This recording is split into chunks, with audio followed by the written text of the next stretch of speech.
Parasailing করবে সিরাত? সিরাতের উদ্দেশ্যে বলল প্রমুখ। উত্তপ্ত দুপুরে দরিয়ানগর এসে পৌঁছালো তারা। কক্সবাজার আসার তাদের আজ পঞ্চম দিন। আগামীকালের দিনটাই শুধু হাতে আছে ঘোরাঘুরি করার। তারপর রাতে রওনা হতে হবে মাওনার উদ্দেশ্যে। 6 রাত 6 দিনের হানিমুন যেন চোখের পলকে শেষ হয়ে যাচ্ছে। চতুর্থ দিনে অর্থাৎ গতকাল তারা পাটোয়ার টেক সি বিচ দেখতে গিয়েছিল। নিজেদের জন্য কিছু কিনে সাথে তাইমা খানমের জন্য কেনাকাটাও করে।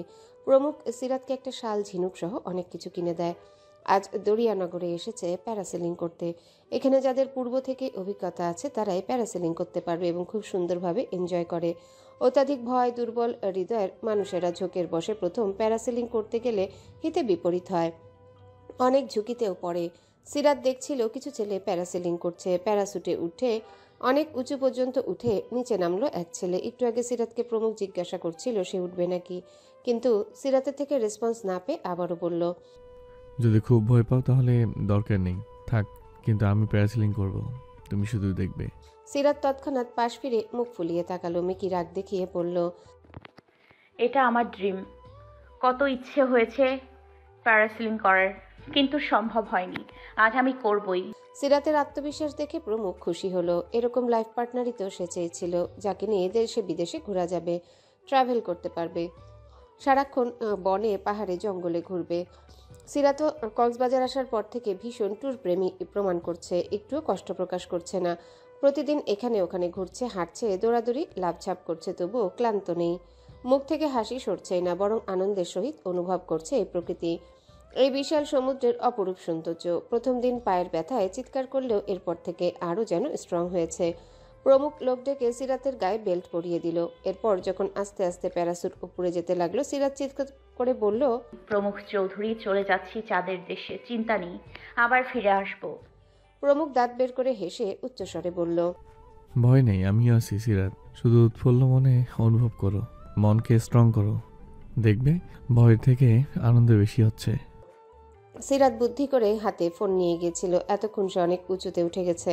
ওপর থেকে তাকিয়ে দেখলো প্রমুখ সহ সকল মানুষকে একদম ক্ষুদ্র দেখা যাচ্ছে।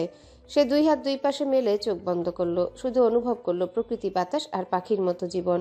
সব মানুষই একসময় পাখি হতে চায়, যাদের নেই কোনো কাজ, ব্যস্ততা আর জীবনের চিন্তা। সারাদিন এদেশ ওদেশ ঘুরে বেরিয়ে দিন শেষে বাসায় ফিরে সিরাতও হাত দুপাশে মেলে বড় বড় শ্বাস নিল। এরপর আস্তে করে চোখ খুলে হাসলো গাল ভরে। ফোনে ক্যামেরা অন করাই ছিল, সেখানে ভিডিওতে চাপ দিয়ে উত্তেজনায় চিৎকার করে হাসলো। তার যে কি খুশি লাগছে সে কিভাবে প্রকাশ করবে তাই ভেবে পাচ্ছে না। প্যারাসেলিংয়ের মাঝে এক অদ্ভুত আনন্দ আছে, তাতে একটু ভয়, দুরু দুরু মনে আনন্দ। মুখের হাসি কখনোই সরে না। বলতে গেলে ভয় লাগবে, খুশিও লাগবে। সে ভিডিও করলো, কণ্ঠ তার কাঁপছে, তেমন হাতখানাও থরথর করে কাঁপতে থাকে। বুক ভরে শ্বাস নিয়ে চিল্লিয়ে চিল্লিয়ে সুরে সুরে বলল, চাঁদের দেশে তাহার বাড়ি, মেঘ বলেছে আড়ি আড়ি, ছুটছে দেখো সারি সারি, চাঁদের বাড়ি ও চাঁদের বাড়ি। আস্তে আস্তে নিচে নেমে আসলো সে। এরপর দৌড়ে প্রমুখের কাছে গিয়ে তার শার্ট হালকা জড়িয়ে ধরলো। ছেলেটি অনুভব করলো খুশিতে মেয়েটির সারা দেহ কাঁপছে, হাসলো কিঞ্চিত। এরপর মিষ্টি সুরে বলল, খুব এনজয় করছে দেখছি, প্রথমবারই এত এক্সাইটমেন্ট, আমি জাস্ট হতভম্ব হয়ে গেছি। দারুণ তোমার সাহস, এই না প্রমুখ চৌধুরীর বউ বলে কথা। যাই হোক, ভয় পেলে একটু এনজয় নয় করতে পারতে না, আর উল্টো স্টক করে বসতে। হ্যাঁ, খুব খুব খুশি লাগছে আমার। ভয় পেয়েছি, তবে আনন্দের মাঝে ওইটা খুবই ক্ষুদ্র। অনেক ভালো লেগেছে আমার। ইস, কি সুন্দর পাখির মতো আকাশে উড়ছিলাম। প্রমুখ তাকে দাঁড় করিয়ে নিজে বেল্ট পরলো। এরপর বিচ থেকে উপরে গিয়ে চারপাশ হাত ঘুরিয়ে ঘুরিয়ে ভিডিও করলো। তার ভয় নেই একটুও। এটা ছাড়াও লাইফে অনেকবার প্যারাসেলিং করেছে। বিদেশের বিভিন্ন পার্কে এর থেকে ভয়ঙ্কর রাইডে ওঠার এক্সপিরিয়েন্স তার আছে, তাই ওর কাছে এটা পান্তা ভাত। সে পরপর কয়েক ক্লিকে ছবি তুলে সিরাতের উদ্দেশ্যে বলল, কথা দিচ্ছি, এখন থেকে তোমার লাইফের সমস্ত ড্রিম পূরণ করব। যে জিনিস তোমাকে খুশি দেয় সেই জিনিস শুধু বলা মাত্রই তোমার পায়ের কাছে হাজির হয়ে যাবে। আমার জীবনটাই শুধু তোমাকে ঘিরে। তোমার আনন্দ মানেই প্রমুখ চৌধুরীর আনন্দ। তাইমা খানমের জ্বর কাল সারাদিন স্বাভাবিক থাকলেও আজ আবারও হানা দেয়। ভয়ানক জ্বরে সারা দেহ পুড়ে যাচ্ছে। সকালে ঠিকঠাকই ছিল, প্রমুখের রাখা কাজের মেয়েটা রান্না করেও দিয়ে গেছে। বিকাল হয়ে আসায় সে ভাবল যদি সেই দিনের মতো রাতে জ্বর বাড়ে তখন কি উপায়। তার থেকে ডক্টরের কাছে গেলে ওষুধ আনা যাবে। প্যারাসিটামল না পাখিয়ে জ্বর থেমে থাকলেও পুরোপুরি সারছে না। সে কাঁধের ব্যাগটায় ফোন রেখে বাসা থেকে বের হলো। রিকশায় উঠে রওনা হলো কাছের এক হসপিটালের উদ্দেশ্যে।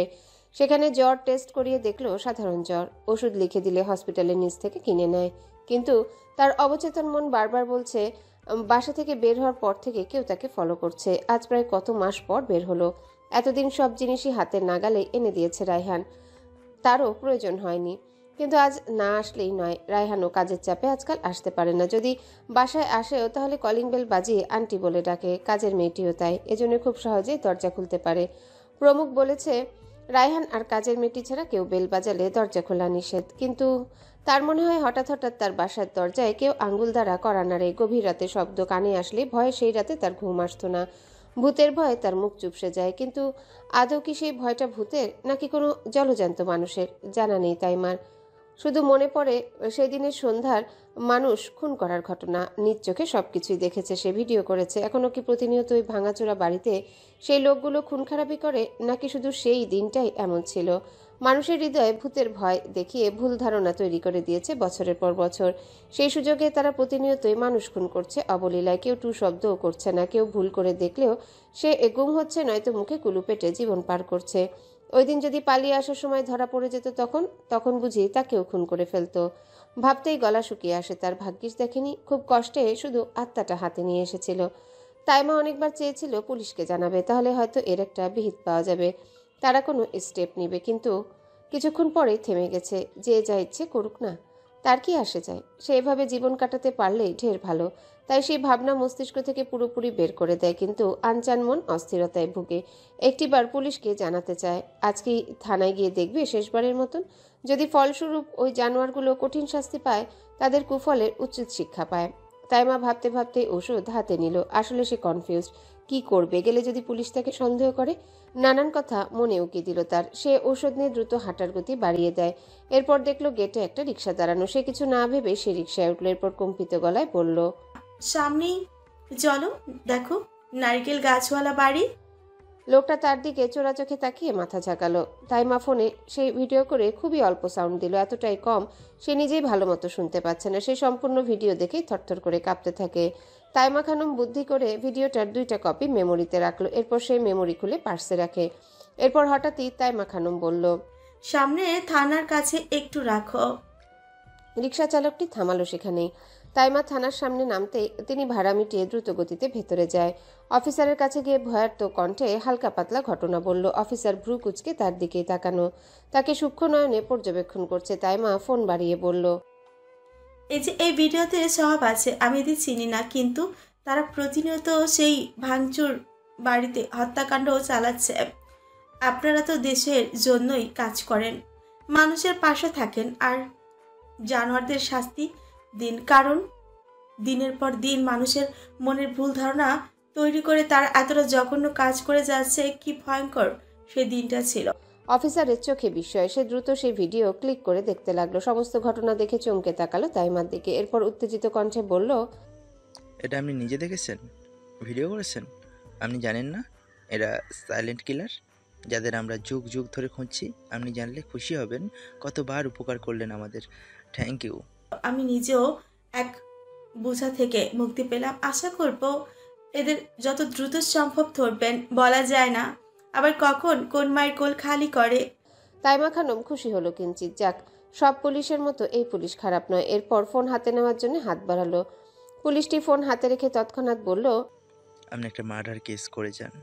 তাইমা খানম অমত করলেন না। কাল তো সিরাত চলেই আসবে, তখন বলা যাবে, নিশ্চয়ই অনেক খুশি হবে। সে সাইন করে তার নাম ঠিকানা লিখলো। ফোন চাইলো পুলিশের কাছে। তখন তিনি বলেন, একটা কথা জিজ্ঞেস করতে পারি? তাইমা খানম হেসে মাথা নাড়ায়। অফিসার জিজ্ঞাসা করলো, এই ভিডিওটা কি আরও কারো কাছে আছে, নাকি শুধু এটাই? থামলো তিনি। ভালোভাবে বোঝানোর চেষ্টা করে বলল, আসলে এই কথা কেন জিজ্ঞেস করছি জানেন? আজকাল এসব ভিডিও ফোনে রাখা রিস্ক, বলা যায় না কোন দিক দিয়ে বিপদ আসে। আপাতত আমাদের কাছে রেখে দিচ্ছি ভিডিওটা। তাইমা খানম ভাবলো কিছু, অতঃপর না না করতে করতে বলল, হ্যাঁ রাখুন, তাছাড়া কোনো কপি নেই আমার কাছে। গ্রেট, খুব ভালো। কথা শেষে ভিডিওটা নিজের ফোনে নিয়ে তাইমার ফোন থেকে ডিলিট করে দিল। এরপর তার দিকে বাড়িয়ে বলল, আপনার ফোন নম্বর নেওয়া হয়েছে, যদি কোনো কারণে দরকার পড়ে কল করে জানাবো। এবার নিশ্চিন্তে বাসায় ফিরুন। তাইমা খানম উঠল। মাথায় এখন আরও চিন্তা হচ্ছে। এর থেকে মনে হচ্ছে আগেই ভালো ছিল। আবার কোনো সমস্যা হবে না তো? সে রাস্তায় দাঁড়িয়ে প্রমুখের নাম্বারে কল লাগায়, কিন্তু কল আপনা আপনি কেটে যায়। কক্সবাজারে সচরাচর সব জায়গায় নেট থাকে না, এই একটাই সমস্যা দেখা দেয়। সে সিরাতের ফোনেও পরপর কয়েকবার ট্রাই করলো, শেষে রেসপন্স না পেয়ে উঠল রিকশায়। ব্যাগ থেকে মেমোরিটা নিয়ে ফোনে ঢুকালো, অতঃপর কুটিল হেসে বিড়বিড় করলো। এতটাও বোকা নই আমি। কেন জানি মনে হচ্ছিল পুলিশ এমন কিছুই করবে। দেখা যাক কি স্টেপ নেয়, নয়তো নিজেই কিছু করব। এরপর বাসায় পৌঁছে রুমে চলে যায়। তৎক্ষণাৎ গেট থেকে এক চ্যাংড়া রোগাসোগা ছেলে কানে ফোনে ওপাশের ব্যক্তিকে বলল, মাত্রই বাসায় ফিরল স্যার। মাঝ রাস্তায় মাওনা থানাও গিয়েছিল। কিছু একটা গন্ডগোল আছে এই মহিলার মাঝে, নয়তো কেন থানায় যাবে? রাতে চাঁদের আলোয় চারিপাশটা ঝকঝক করছে। সি বিচে সবার হাঁটাহাঁটির শব্দ ভেসে আসছে। আজ যেন একটু বেশি সমুদ্র উথাল পাতাল করছে। সিরাত হাঁটু ভাঁজ করে বসে আছে বালুতেই। একটু আগেই দুজন রাতে ডিনার করেছে। প্রমুখ নেটওয়ার্কের জন্য ফোন উপরে তুলে নাড়াচাড়া করে দেখলো, তবুও এক বিন্দু নেটের দেখা নেই। একসময় সে আস্তে আস্তে সিরাতের থেকে অনেক দূরে চলে আসে। স্যার শুনতে পাচ্ছেন? স্পষ্ট করে বল কবির, কল করেছিস কেন? কি হয়েছে? আপনি জলদি মাওনা ফিরুন। Hello hello. প্রমুখ মাওনা শুনল শুধু, মস্তিষ্ক চঞ্চল হলো। কবির কি বলতে চাইছে সেও চেঁচিয়ে ওঠে। কি হয়েছে কবির? কিছুই শুনছি না, ভালো করে বল। স্যার একটু দূরে যান, যেখানে নেট পাওয়া যায়। এটা আপনার জন্য খুব জরুরি খবর। হয়তো লাইফে যে কোনো সময় রিস্ক হতে পারে। ভাবি কোথায়, তাকে দেখে রাখুন। কবিরের উচ্চস্বরে বলা কথাগুলো একটাও প্রমুখের কানে গেল না। সে ফোন হাতে নিয়ে ঝাঁকাচ্ছে একটু নেটের অপেক্ষায়। মুখে তার বিরক্তির ছায়া। কি বলতে চাইছে কবি, সেই কথাই মস্তিষ্কে ঘুরছে। শূন্যে ফোন তুলে লাউড স্পিকার দেওয়ার পরও কথা স্পষ্ট আসছে না। সে আনমনে এক পা এক পা করে সিরাতের থেকে অদূরে যেতে থাকে। দূর থেকে সিরাত সবই খেয়াল করছে, কখনো বা নজর সরিয়ে এক দৃষ্টিতে রাতের আকাশ দেখছে। প্রমুখ এক পর্যায়ে মুখে বিরক্তিকর শব্দ করে রাগান্বিত গলায় বলল, ধুর বাল, এই নেটওয়ার্কের জ্বালায় শান্তি নেই। অফিসে কিছু হলো? তৎক্ষণাৎ পিঠে হাত রেখে চিৎকার করে উঠল। মুখের বাকি কথাটুকুও বলা হলো না। আকস্মিক এক ঘটনায় অপ্রস্তুত থাকায় নিজেকে ছুরির আঘাত থেকে রক্ষা করতে পারল না। প্রমুখ কশ্চিনকালেও ভাবেনি এই সময় কেউ তাকে আঘাত করবে। ঘটনাটা এত দ্রুত ঘটে গেল যে সে না চাইতেও ফিরাতে পারল না। পেছন থেকে সর্বোচ্চ শক্তি দিয়ে কেউ তার পিঠ বরাবর ছুরি চালিয়েছে। রাত 11টা হওয়ায় চারিপাশ অন্ধকার। লোকটার গায়ে কালো ড্রেস পরা, মুখে কালো কাপড় বাঁধা, এক বিন্দু চেনার জো নেই।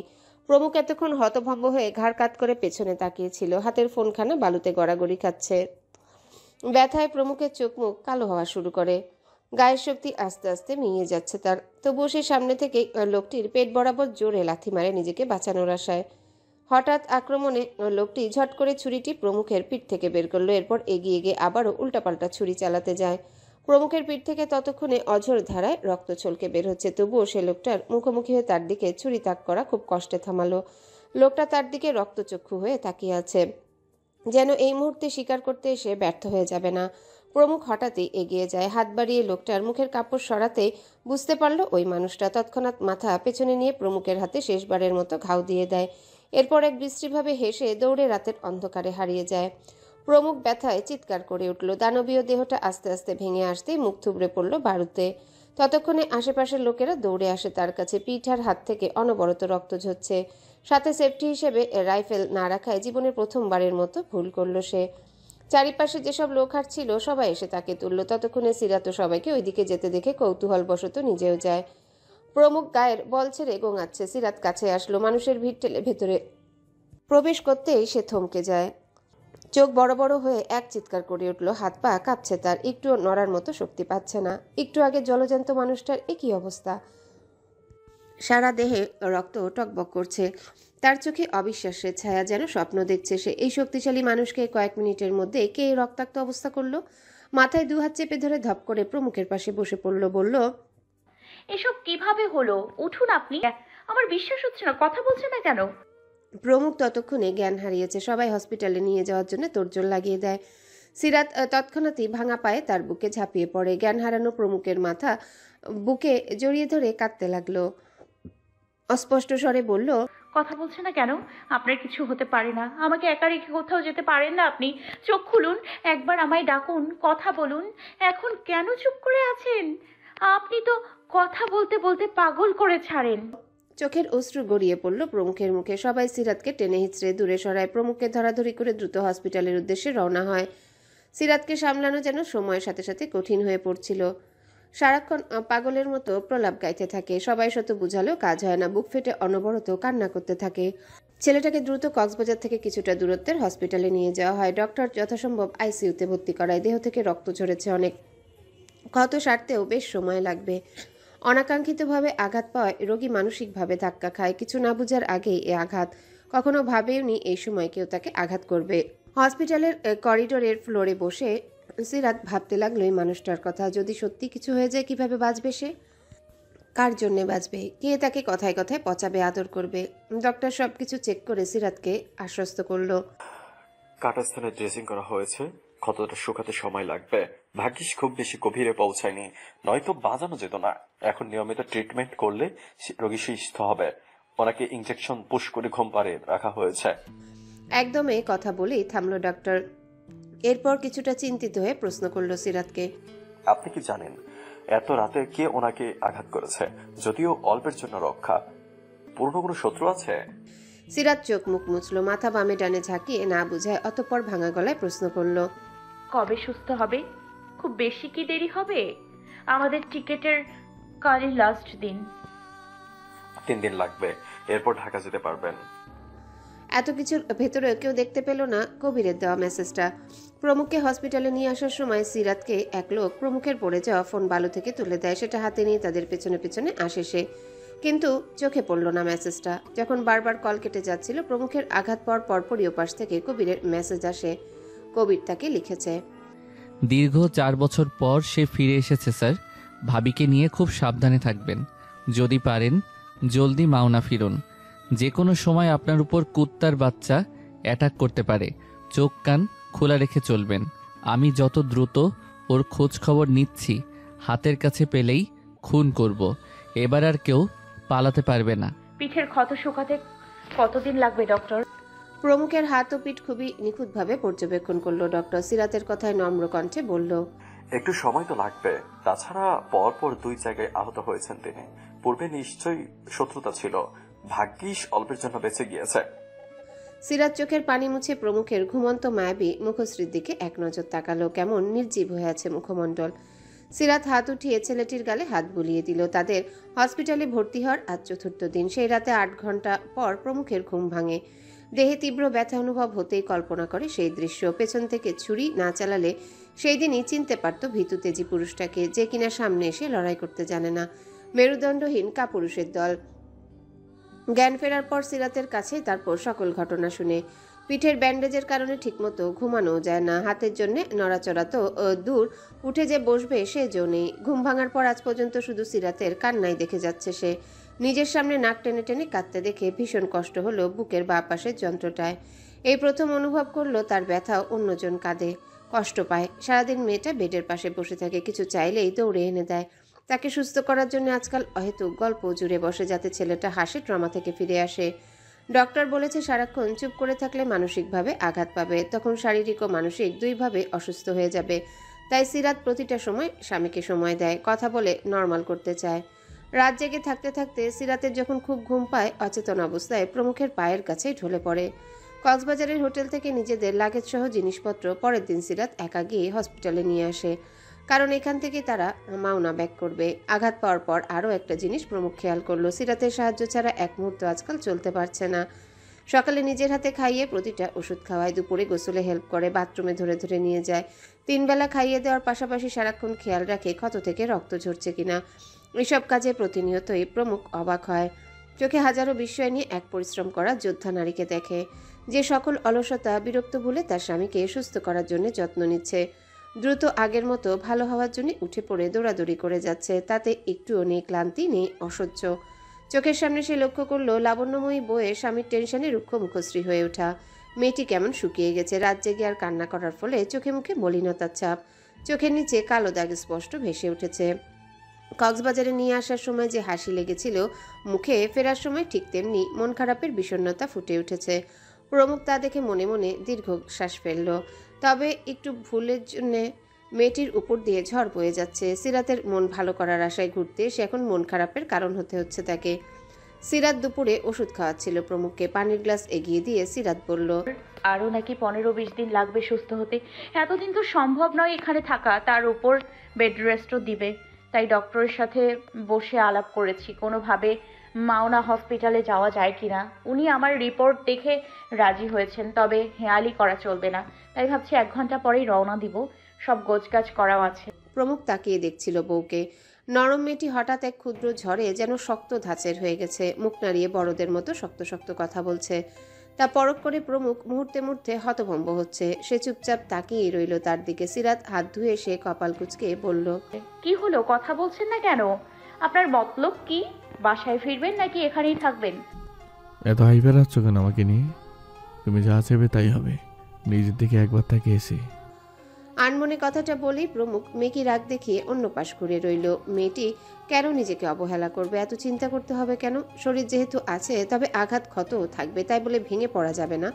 ধৈর্য নিয়ে আগে নিজেকে ঠিক করাই শ্রেয়, তারপর এই কাপুরুষদের দেখে নেওয়া যাবে। তাছাড়া সে তো বেঁচে আছে এই বেশি। যদি হঠাৎ কোনো এক শত্রুর কাছে মরে যায়, তাহলে কি মেয়েটা কাঁদবে, কষ্ট পাবে?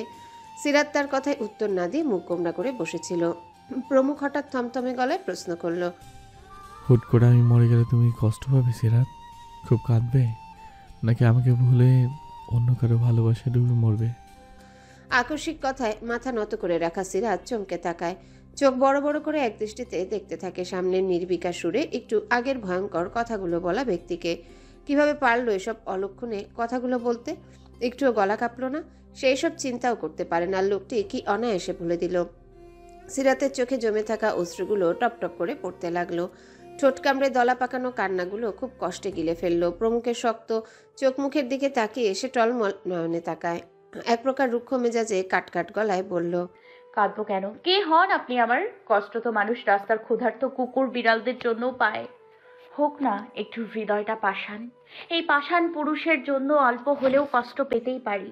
এতে কোনো মহাভারত অশুদ্ধ হবে না। এক প্রকার শক্ত গলায় কথাগুলো বলে থামলো সে। প্রমুখ গভীর নয়নে তাকিয়ে ঠোঁটের কোণে হাসি টেনে হাসছে। মেয়েটির কথাগুলো তার নিকট দারুণ শোনালো। কি রাগী স্বর! সিরাত সেদিকে নজর দিয়ে ফের দাঁত শক্ত করে বলল, আর বাকি রইল অন্যের ভালোবাসায় ডুবে মরা। যেহেতু আপনি মরেই যাবেন, তাহলে এই ভরা যৌবনকাল কেন একা একা কাটাবো? বৃদ্ধকাল তো পড়েই আছে। অবশ্যই অন্য পুরুষ দরকার হবে, বিয়েও করব, বাচ্চাও হবে। সেই পুরুষ কে হবে জানেন?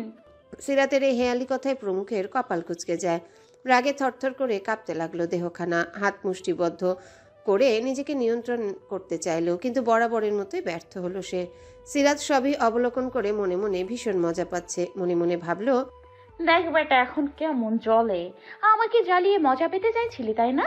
এবার নিজেই সেই আগুনে জ্বলে পুড়ে খাক হয়ে যা। প্রমুখ চোয়াল শক্ত করে রাগান্বিত গলায় বলল, কে সেই পুরুষ? কার এত কলিজা যে আমার জায়গা নেবে, আমার বউকে স্পর্শ করবে? তার হাত আমি ভেঙে ফেলবো। ওর বাবা হওয়ার মূল্যবান যন্ত্রটা কেটে রাস্তায় নেড়িকুত্তাকে দিয়ে খাবো। কোন কুত্তার বাচ্চার কথা বলছো বলো? তোমাদের দুজনকে আমি খুন করে মারবো। সিরাতের এবার পেট ফেটে হাসি আসছে। সে খুব কষ্টে ঠোঁট কামড়ে হাসি আটকালো। মাথা নিচু করে নির্বিকার সুরে বলল, সাফওয়ান হলে ভালোই হয়। কি বলেন? ছেলেটা আপনার প্রতিদ্বন্দ্বী, তাই খেলাও জমবে। একদম মেরে ফেলবো। ওই একবার দেশে ফেরুক, তৎক্ষণাৎ ওর রক্ত দিয়ে আমি গোসল করব। তারপর তোমাকে তিলে তিলে যন্ত্রণা দিয়ে মারবো আমি। সিরাত অনুভব করলো ছেলেটি আস্তে আস্তে অনেক বেশি হাইপার হয়ে যাচ্ছে। রাগে অনবরত ফোঁসফোঁস করছে। এরকম করতে থাকলে হিতে বিপরীত হবে। তাই পরিস্থিতি স্বাভাবিক করার জন্য সিরাত গলা খাকারি দিল।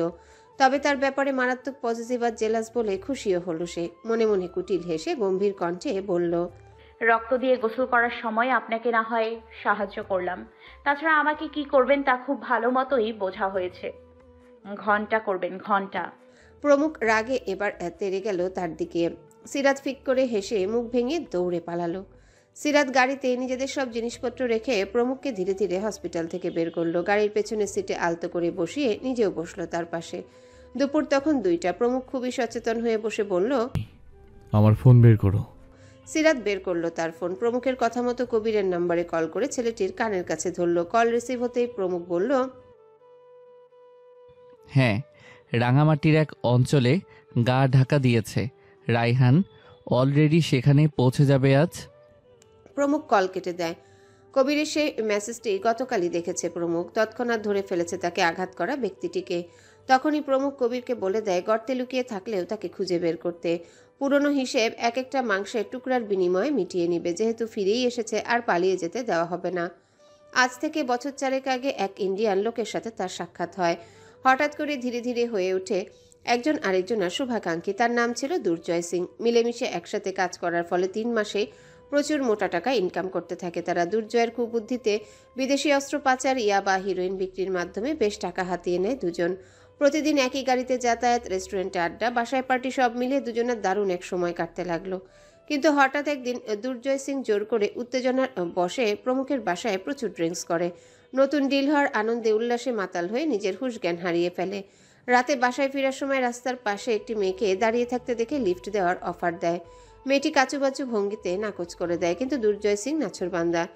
মিষ্টি মিষ্টি কথার জালে ফাঁসিয়ে অবশেষে গাড়িতে উঠায়, তারপর নিজের বাসায় নিয়ে যায়। রাত তখন আনুমানিক 11টা। মেয়েটা রাস্তায় চিল্লাচিল্লি করলে সে জ্ঞান হারানোর স্প্রে করে বসে। মেয়েটার অজ্ঞানের সুযোগ নিয়ে নিজ বিছানায় এনে একটানা নির্মমভাবে ধর্ষণ করে। নেশায় বুধ হওয়া দুর্জয় মেয়েটির যখন জ্ঞান ফিরল তখনও ছাড়ল না। সেই নিকৃষ্ট রাতে মেয়েটির চিৎকারে তার সম্পূর্ণ বাসা কেঁপে ওঠে। একটু বাঁচার আশায় চিৎকার করতে থাকে। নিজের বড় বড় নখ দুর্জয়ের গায়ে মুখে দাবিয়ে দিল। দুর্জয় রেগে মেয়েটির দেহে আরো নির্মম অত্যাচার শুরু করে। মেয়েটি এত হিংস্র নির্যাতন সহ্য করতে পারে না। শত আর্তচিৎকারে দুর্জয়ের হাতে পায়ে ধরে কান্না করে, কিন্তু আফসোস, তার কান্না এই রুমের ভেতরে পর্যন্তই সীমাবদ্ধ। ওই জানোয়ারের হাত থেকে এক বিন্দু রেহাই পেল না। কষ্ট আর দুর্জয়ের হিংস্রতায় নাজুক মেয়েটির নিথর দেহ বিছানার মাঝেই লুটিয়ে পড়ে। অতিরিক্ত ব্যথার রক্তপাত হয়, আস্তে আস্তে নিঃশ্বাস আটকে মৃত্যুবরণ করে। সেই রাতে কোনোভাবেই নিজেকে এই মানুষরূপী জানোয়ারের হাত থেকে রক্ষা করতে পারেনি সে। দিনের মধ্যপ্রহরে যখন দুর্জয়ের হুঁশ ফিরে আসে, সে বোঝার চেষ্টা করে কালকে কি করেছে সে। নিজের থেকে একটু দূরত্বে একটি মেয়েকে উলঙ্গ বিশ্রী অবস্থায় দেখতে পেয়ে ঘাবড়ে যায়। আবছা আবছা স্মৃতি মনে পড়ে তার। তৎক্ষণাৎ ভয়ে চুপসে যায় সে। দিক বেদিক ভুলে দ্রুত ফ্রেশ হয়ে আসে। এরপর উপায় না পেয়ে প্রমুখকে কল করে, কিন্তু তার এই কুকর্মকে কোনো মতে প্রমুখ সাপোর্ট করে না, বরং উল্টো বাঘের মতো গর্জন করে উল্টো ভয় দেখানো শুরু করে। যতই কুকর্ম করুক প্রমুখ, তবুও আগে থেকে জোর জবস্তি করে মেয়েদের কষ্ট দেওয়া একদম পছন্দ নয় তার। সেখানে দুর্জয় উত্তেজিত হয়ে মেরে ফেলেছে। তাছাড়া প্রমুখ তখনও নারীর সঙ্গে লিপ্ত হয়নি। তার পবিত্র মস্তিষ্ক তীব্র প্রতিবাদ জানায়। রাগে ফোঁস করে সারা দেহ কেঁপে ওঠে। তাই দুর্জয়কে ইচ্ছে মতো অশ্রাব্য ভাষায় গালিগালাজ করে কল কেটে দেয়। শেষে এও বলল আর কখনো একসাথে কাজ করবে না। যদি ফের যোগাযোগ করার চেষ্টা করে মেরে ফেলবে। দুর্জয় হতাশায় শেষে কিছু না বুঝে সেই মেয়েটির মৃতলাশ নিজের বাসার বাগানে মাটি খুঁড়ে চাপা দিয়ে দেয়। এরপর কেউ জানতেও পারল না কি হয়েছিল সেদিন। সেই থেকে প্রমুখ তার প্রতি ভীষণভাবে ক্ষুব্ধ। সমস্ত যোগাযোগ বন্ধ করে একা একাই কাজ করতে থাকে। সারাদিন পরিশ্রমে যখন ভালোই সব চলছিল, ঠিক সেই সময় দূর থেকে তার কাজ দেখে দুর্জয় হিংসায় জ্বলে পুড়ে মরে। প্রমুখ টাকা পয়সা গাড়ি বাড়ি দেখে হিংসে হলো, কারণ সে প্রথম থেকেই সাপোর্ট দিল। সবসময় প্রমুখই পরিশ্রম মেধা খাটিয়ে এতদূর নিয়ে এসেছিল। এটাই তার সহ্য হলো না, দু চোখের কাটা হয়ে দাঁড়ালো। একদিন বাসায় গিয়ে একটা দলিল প্রমুখের সামনে রেখে সাইন করতে বলে। তার সম্পত্তির ভাগ দুর্জয়ের নামে লিখে দিতে বলল। প্রমুখ কিছুতে রাজি নয়। মাথা ঠান্ডা করে অনেকবার বুঝায়ও প্রমুখকে। প্রমুখ উল্টো তাকে বাসা থেকে বের করার হুমকি দেয়। শেষে কিছুতেই কাজ না হয় দলিলের কাগজ টুকরো টুকরো করলো। এতেই গরম হয়ে যায় দুর্জয়ের। দাঁতে দাঁত চেপে হুট করে বিদেশি অস্ত্র বের করে বাসায় কাজ করা এক মেয়ে স্টাফের পেটে পরপর ছুরি চালায়। এক মুহূর্তের মাঝে 4টি মেয়েকে মেরে ফেলে সে। তার দলের লোকেরাও অনবরত গুলি চালাচ্ছে কবিরদের, যেন সব প্ল্যান করে এসেছিল। হঠাৎ আক্রমণে অপ্রস্তুত প্রমুখের দল। সাথে সেও কপালে ভাঁজ ফেলে পরিস্থিতি পর্যবেক্ষণ করে তৎক্ষণাৎ প্যান্টে গুজে রাখা গুলি বের করে দুর্জয়ের গায়েও শুট করে। দুর্জয় পাল্টা আঘাত আনে। এভাবে দুই দলের একের পর এক আঘাতে পুরো বাসা নিমিষে রণক্ষেত্র রূপ নেয়। প্রমুখ শেষে যখনই দুর্জয়ের বুক বরাবর গুলি করবে, তখনই দুর্জয়ের অ্যাসিস্ট্যান্ট ধীমান শর্মা সুযোগ বুঝে প্রমুখের হাতে গুলি করে দ্রুত তার বসকে নিয়ে পালিয়ে আসে। কবিররা অপ্রস্তুত থাকায় সেই দিন তাদের আটকে রাখতে পারেনি। দুর্জয়ের সারা দেহেও ক্ষত আর গুলির চিহ্ন। সেই রাতেই প্রাথমিক চিকিৎসা নিয়ে ধীমান শর্মার পরামর্শে ভারতে পাড়ি জমায় তারা। এরপর অনেক খুঁজেও প্রমুখের লোকেরা যখন তাকে পেল না, ভেবে নিয়েছিল পালিয়েছে, আর কোনোদিন ওই দেশে ভুলেও ফিরবে না। কিন্তু আজ প্রায় 4 বছর পর প্রতিশোধের আগুনে ফিরেই আসলো প্রমুখকে মারতে। সেই ভাবনা থেকে প্রমুখ প্ল্যান করলো এবার আর বাঁচতে দিবে না, তার অস্তিত্বই বিনাশ করে দিবে। তাছাড়া দুর্জয়কে খুঁজতেও আর বেশি সময় লাগবে না। রায়হান শুরু করে দিয়েছে অভিযান। যতই মুখোশধারী হয়ে লুকিয়ে থাকুক, ধরা সে পড়বেই। 4 বছর আগে সেই হিসেব মিটিয়ে নিতেই হবে। গভীর রাতে নির্জন রাস্তা। আশেপাশে থেকে কয়েকটি নেড়ি কুকুর অনবরত ঘ্যাও ঘ্যাও শব্দ তুলছে। সে নিস্তব্ধ পাকা রাস্তা দিয়ে একটা সাদা রঙের গাড়ি চলছে আপন গতিতে। ঘড়ি রাত 2টার। ঘরে প্রবেশ করেছে সিরাত তখন পেছনের সিটে হেলান দিয়ে গভীর ঘুমে আচ্ছন্ন।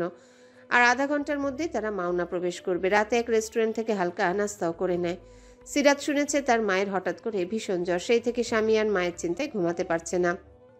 আজ আসার সময় বারবার বলেছে একবার তাইমা খানমকে দেখে যেতে। প্রমুখ কিছু বলেনি, চুপচাপ ছিল। তারও মনে হয়েছে আজ রাতটা তাইমা খানমের সাথে থেকে গেলে মন্দ হয় না, একটু মায়ের আদর জামাই আদরও পাওয়া যাবে, আর বউটা এতদিনের কষ্ট ভুলে একটু হাসবে। সেই ভাবনা থেকেই তাইমা খানমের বাসায় যাওয়ার পরিকল্পনা করে। একটানা বসে থাকায় প্রমুখের পিঠে অসহনীয় ব্যথা অনুভব হতেই ঘুম ছুটে যায়। একটু আগে জেগে থাকতে থাকতে চোখ লেগে এসেছিল তার। প্রমুখ চোখ খুলে পাশে তাকালো। মেয়েটা মাঝখানে দূরত্ব বজায় রেখে একদম কর্নারে গিয়ে শুয়ে আছে, যাতে ঘুমের ঘোরে ভুলেও প্রমুখের ব্যথা না লাগে। আনমনেই হাসলো প্রমুখ। এরপর নরম স্বরে ডাকলো, শাশুড়ি বাড়ির কাছাকাছি এসে পড়েছে সিরাত। প্রথম ডাকে একটু সারা শব্দ করলো না সিরাত। প্রমুখ এবার গলা উঁচিয়ে ডাকতেই ধরফর করে উঠল সে। ভয়ার্ত কণ্ঠে বলল, ব্যথা দিয়েছি, সরি। আমি সত্যি বুঝতে পারিনি কখন ঘুম এসেছে চোখে। কোথায় ব্যথা লেগেছে বলুন? প্রমুখ ফোঁস করে নিঃশ্বাস ফেলে তার হৃদয়ে তর্জনী আঙ্গুল তাক করে ফিসফিস করে বলল, এখানে খুব ব্যথা। আপনার কাছে কি সারিয়ে দেওয়ার ওষুধ আছে ম্যাডাম? সিরাত তার কথা ধরতে পেরে স্বস্তির নিঃশ্বাস ফেলল। যাক, কিছু হয়নি। চোখ মুখ স্বাভাবিক করে বসে রইল। প্রমুখ রাতের নির্জন রাস্তা দেখিয়ে বলল, আর মাত্র 25 মিনিট লাগবে, তারপর শাশুড়ি আমার বাসায় গিয়ে পৌঁছাবো। সিরাত চমকে থাকায় খুশিতে গদগদ হয়ে বলল, সত্যি? সত্যি। চারিপাশের নিস্তব্ধতায় ছেয়ে আছে পুরো বাসা। এত রাতে কোনো বাসার মানুষও জেগে থাকার কথা নয়। রাতের অন্ধকারে পরিবেশ হয়ে উঠেছে শীতল। বারান্দার গ্রিল ধরে ধরে নিচ থেকে একটা যুবক উপরে উঠল। দোতলার এই রুম হওয়ায় তেমন কাঠখড় পোহাতে হলো না। খুবই অনায়াসে চিহ্নিত বাসাটি সেই রুমে ঢুকে পড়ল। চারিপাশে আলোর কোনো দেখা নেই। যুবকটির মুখে মাস্ক পরা, চোখে কালো চশমা, গায়েও তার কালো শার্ট প্যান্ট। সম্পূর্ণ বাসা অন্ধকার হওয়ায় তাকে এক বিন্দুও চেনার উপায় নেই। শক্তপোক্ত দেহের যুবকটি গভীর নয়নে চারিপাশ পর্যবেক্ষণ করলো। পা টিপে টিপে ড্রয়িং রুমে প্রবেশ করলো। হাতের নিম্ন আলোর টর্চ লাইটটা ধরে আশেপাশে খুঁটিয়ে খুঁটিয়ে দেখলো। যার উদ্দেশ্যে এসেছে তাকেই পাওয়া যাচ্ছে না। আস্তে ধীরে সচেতন নজরে এগিয়ে গেল বাম পাশের রুমের দরজার কাছে। 2 রুমের মধ্যে বাম পাশের রুমটায় একজন 40 মহিলা বেভরে ঘুমে তলিয়ে আছে। ক্ষণে ক্ষণে ভারী নিঃশ্বাসের আওয়াজ ভেসে আসছে। হয়তো কিছুক্ষণ আগেই ঘুমিয়েছে। এই মুহূর্তে তাকে টুকরো টুকরো করে ফেললেও এক বিন্দুও টের পাবে না। দরজা ভিজিয়ে রাখার ফলে আর কষ্ট করতে হলো না। দ্রুত এগিয়ে নিজের কাজ হাসিল করার জন্য উঠে পড়ে লাগে। সময় বেশি নেই, যা করার আজ রাতের মধ্যেই করতে হবে। সে প্ল্যান মতোই প্যান্টের মাঝে গুজে রাখা চকচকে বিদেশি ছুরি বের করলো। এরপর আস্তে আস্তে এগিয়ে যায় মহিলার নিকট। লাইট পাশে রেখে রক্তচক্ষু হয়ে তাকালো। তৎক্ষণাৎ বাম হাত বাড়িয়ে চেপে ধরলো মহিলাটির নাক মুখ। সেকেন্ডের মাঝেই ঘুম ছুটে যায় তার। ভয়ার্ত চেহারায় তাকালো অন্ধকারে অস্পষ্ট এক টকবগে যুবকের মুখের দিকে, কিন্তু সে চিনতে ব্যর্থ হলো। নিঃশ্বাস বন্ধ হয়ে আসায় সে হাত পা ছোড়াছুড়ি শুরু করে দেয়। নিজের 2 হাতখানা বাড়িয়ে আঁকড়ে ধরল যুবকটি বাম হাতে। সর্বোচ্চ শক্তি দিয়ে চেষ্টা করলো মুখ থেকে হাত সরানোর জন্য, কিন্তু বরাবরই বিফল। হিতে বিপরীত হয়ে দম বন্ধ হয়ে আসছে। যুবকটি তার আচরণে রেগে তাকায়। ডান হাতের ছুরিখানা সামনে আনলো। সেই দৃশ্য দেখে আরো ভয়ে শিওরে উঠল মহিলাটি। আর 1 সেকেন্ডও সময় অপচয় করলো না যুবকটি। ছুরি গলা বরাবর ধরে দিল এক টান। সঙ্গে সঙ্গে তাইমার চোখ মুখ অস্বাভাবিক বড় হয়ে যায়। গলার সেই জায়গা থেকে রক্ত ছলকে উঠল। নিমিষেই সমস্ত মুখের রক্ত লেগে ভয়ানক রূপে পরিণত হয়। গা ভিজে যায় তাজা রক্তে। তাইমার হাতে পায়ে নড়াচড়া বন্ধ হয়ে আসলো ধীরে ধীরে। চোখের সামনে নিজের খুনিকে দেখেও কিছুই করতে পারল না সে। শুধু মনে পড়ল নিজের মেয়েটার মুখটা। পৃথিবীতে তার একটা মেয়েই আছে, সে ছাড়া কিভাবে বাঁচবে পাগলি মেয়েটি। যুবকটির রক্তাক্ত ছুরি চোখের সামনে এনে নিজের গালে স্পর্শ করে। তৎক্ষণাৎ সমস্ত রক্ত তার গালে লেগে যায়। আস্তে আস্তে ঠোঁটে এসে থামলো। তাইমার নিঃশ্বাস এখনো ফুরায়নি। সে যন্ত্রণায় অনবরত গোঙাচ্ছে, মুখ দিয়ে অস্পষ্ট শব্দ করে যাচ্ছে। যুবকটি তার চোয়াল শক্ত করে ধরে শাসায়। এক পর্যায়ে পরপর 3 বার গলায় ছুরিকাঘাত করে একেবারেই খুন করে ফেলল। তাইমার চোখে আজ জলের বদলে রক্ত। পা দুটি নিস্তেজ, এলোমেলো দেহটা লুটিয়ে পড়ে আছে বিছানায়। তার শেষ নিঃশ্বাস যাওয়ার আগে বিড়বিড় করলো, আমার সোনা, বেশি দিন থাকতে পারলাম না, ক্ষমা করে দিন এই অভাগী মাকে। সিরাত আমার সোনা। খুব কষ্টে বলেই একটু শ্বাস নেয়। এরপর ভয়ার্ত কণ্ঠে বলল, আব্বা আমার মাকে খুব সুখে রাখবে, কথা দাও। তৎক্ষণাৎ তার নিঃশ্বাস চলে যায় চিরদিনের জন্য। নিস্তেজ দেহে পড়ে রইল বিছানায়। যুবকটি ছুরির রক্ত নিজের গায়ে মুছে নেয়। এবার চলে যাওয়ার পালা। কিন্তু দ্রুত টর্চ হাতে নিতে আলো চলে যায় দেয়ালের একটি ফটো ফ্রেমে।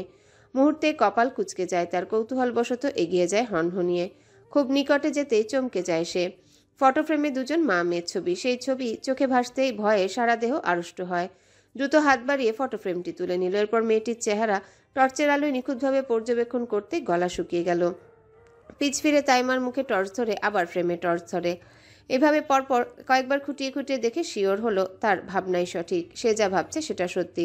অজান্তেই মস্ত বড় এক ভুল হয়ে গেছে। ভাবলো হয়তো ভুলে অন্য রুমে চলে এসেছিল, কিন্তু এখন কি উপায়?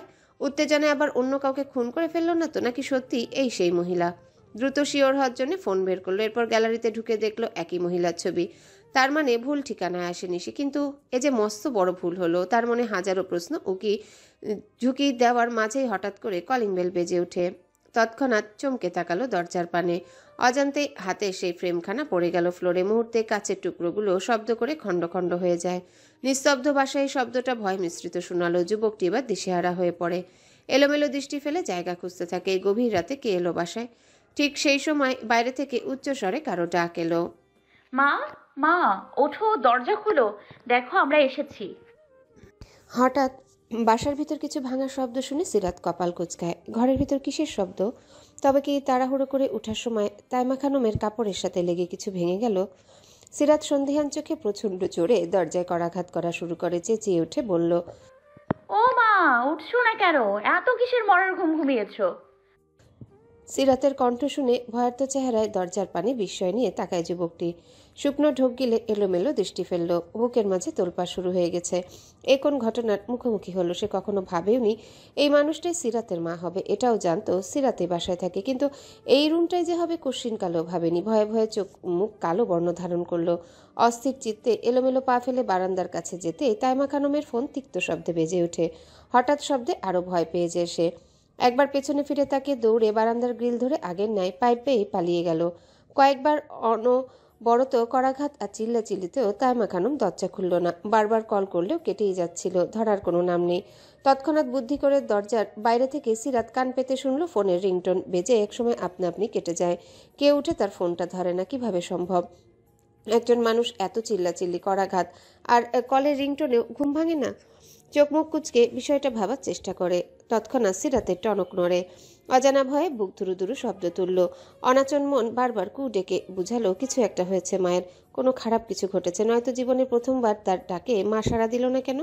যতই বেঘরে ঘুমাক তাইমা খানম কখনো সিরাতের কণ্ঠ শুনে ঘুমিয়ে থাকতে পারত না। সিরাত দৌড়ে গেল গেটের কাছে। প্রমুখ অসুস্থ থাকায় বলেছিল গাড়িতেই বসে থাকতে। সে তাইমা খানমকে নিয়ে গেটে আসবে, এরপর দুজনে ধরে ধরে বাসার ভিতর নিবে। কিন্তু সে গিয়ে তো মায়ের মুখ দেখতেই পেল না, মায়ের ডাক শুনতেই পেল না। পাগলের মতো ছুটে গাড়ির সামনে দাঁড়িয়ে অনবরত হাঁপাচ্ছিল। প্রমুখ শুয়েছিল চোখ বুজে। সিরাতের ফুপানি শুনে দরজা খুলে সন্দিহান কণ্ঠে বলল, কি হয়েছে? শাশুড়িমা কোথায়? সিরাত উত্তেজিত গলায় উত্তর দিল, মা, মা, মা দরজা খুলছে না। আমি কতবার কল করলাম, কলিং বেল বাজালাম, তবুও দরজা খুললো না। দরজা ধাক্কাধাক্কি করেও মায়ের কোনো রেসপন্স পেলাম না। আমার মা, মায়ের হয়তো কিছু একটা হয়েছে। আপনি আসুন না, দেখুন, দরজা ভেঙে ফেলুন, আমি ভেতরে যাব। আমাকে মায়ের কাছে নিয়ে চলুন। মা নিশ্চয়ই ভালো নেই, কিছু একটা হয়েছে। অস্থির কণ্ঠে একদমই কথাগুলো বলে সিরাত ধপ করে রাস্তায় বসে পড়ে। কষ্টে মাথার চুল খামচে ধরে শব্দ করে কেঁদে উঠল। প্রমুখ দিশেহারা হয়ে যায়। সিরাতের প্রতিটা কথায় তার বুকের ভেতর চিনচিন ব্যথা অনুভব হলো। হৃদস্পন্দনে যন্ত্রটায় তীব্র কষ্ট হচ্ছে। হালকা ঢোক গিলল সে। ছেলেটা ভাবতেই পারছে না তাইমার কিছু হবে। তৎক্ষণাৎ চোখ বন্ধ করে নেয়। মনে মনে শুধু চাইল তাইমা খানমের কিছু না হোক, সব আগের মতোই থাকুক। নয়তো মেয়েটা যে মরেই যাবে। তার ওই দ্বিতীয় মা সুস্থ থাকুক, যে তাকে পুনরায় অনুভব করিয়েছে মায়ের আদর স্নেহ আর ভালোবাসা কি জিনিস। মায়ের ছোট্ট কোলে কি শান্তি আর আরাম। সন্তানের নিরাপদ আশ্রয়স্থান, যেন সেই মায়ের কোল যেন হারিয়ে না যায়। প্রমুখ উত্তেজিত হয়ে উঠতে যাবে, তখনই পিঠে সেলাই টান পড়ে। মুহূর্তে ব্যথায় চোখ খিচে বন্ধ করলো। লম্বা দম নিয়ে ভাঙা গলায় বলল, আমাকে যেতে হেল্প করো সিরাত, বাসার মালিককে ডাকতে হবে, দরকার পড়লে তালা ভেঙে ফেলবো। সিরাত অশ্রু ভরা চোখে এক প্রকার দৌড়ে গাড়ির কাছে আসলো। নাক চোখ মুছে মাথা ঝাঁকিয়ে তাকে নিয়ে দোতলায় উঠালো ধীরে ধীরে। প্রমুখ নিজে কয়েকবার করাঘাত করলো। সে আগের মতোই ফলাফল শূন্য। তাদের মন বুঝছে না, মৃত মানুষ কখনোই দরজা খুলতে পারে না। প্রমুখের কথা মতো সিরাত উপরে উঠল। বাসার মালিককে এই মাঝরাতে ডেকে ওঠায়। প্রথমে সিরাতের ডাকে প্রচণ্ড বিরক্ত হলো। প্রমুখের নাম শুনে মেছো বিড়ালের মতো দৌড়ে নিচে নামলো। এই বাসার প্রায় অনেক লোকজন তখন তাদের দরজার সামনে। এত চিৎকার চেঁচামেচিতে সকলের ঘুম ভেঙে গেছে। সবার প্রচেষ্টায় অবশেষে দরজা ভাঙতে সক্ষম হয়। সিরাত বড় বড় নিঃশ্বাস ফেলে দৌড়ে ভেতরে ঢুকলো। তাইমা খানমের রুমের কাছে দাঁড়িয়ে দেখলো রুম জুড়ে ঘুটঘুটে অন্ধকার। সে চিৎকার করে ডাকলো, মা, ও মা, কোথায় তুমি? বরাবরের মতোই কোনো রেসপন্স নেই। প্রমুখ সহ প্রায় 10 জনের মতো লোকজন বাসার ভিতর জায়গা নিয়েছে। সিরাত লাইট অন করে দেয়, অতঃপর পেছনে ঘুরতেই তার পা জোড়া থমকে যায়। সারা দেহ থেকে শক্তি যেন আস্তে আস্তে বিলীন হচ্ছে, চোখ অস্বাভাবিক বড় হয়ে গেল। বিছানায় নিথর হয়ে পড়ে থাকা তাইমা খানমের বিধ্বস্ত মুখশ্রী দেখে সিরাতের পা যেন চুম্বকের মতো সেখানে আটকে গেল। যে মায়ের জন্য একটি নারী তার জীবনের মূল্যবান সম্পদ ত্যাগ করেছিল, নিজের সতীত্ব বিলীন দিল। তার কলিজার টুকরা সেই মাকে এখনো বাঁচাতে পারল না। সুস্থ হাসি খুশি রেখে যাওয়া মা আজ মৃত হয়ে বিছানায় পড়ে আছে।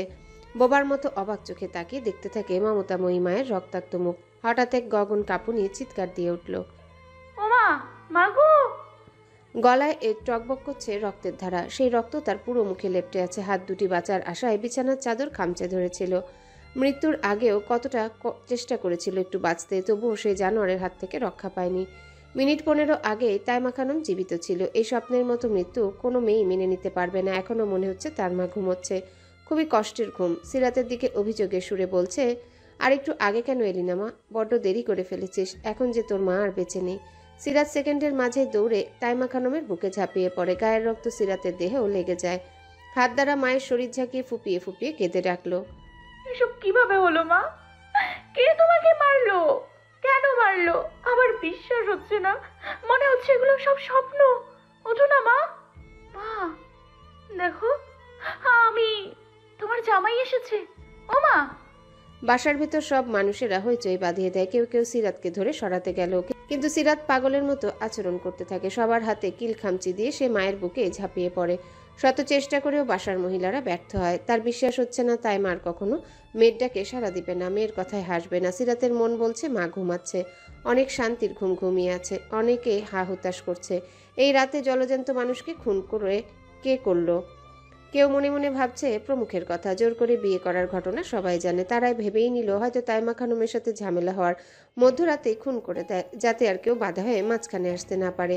তারা প্রমুখের দিকে আগুন চোখে তাকিয়ে মনে মনে গালি দিতে থাকে। তাইমার মতো সহজ সরল মানুষও খুন হলো? সবার চোখে মুখে অবিশ্বাসের ছায়া।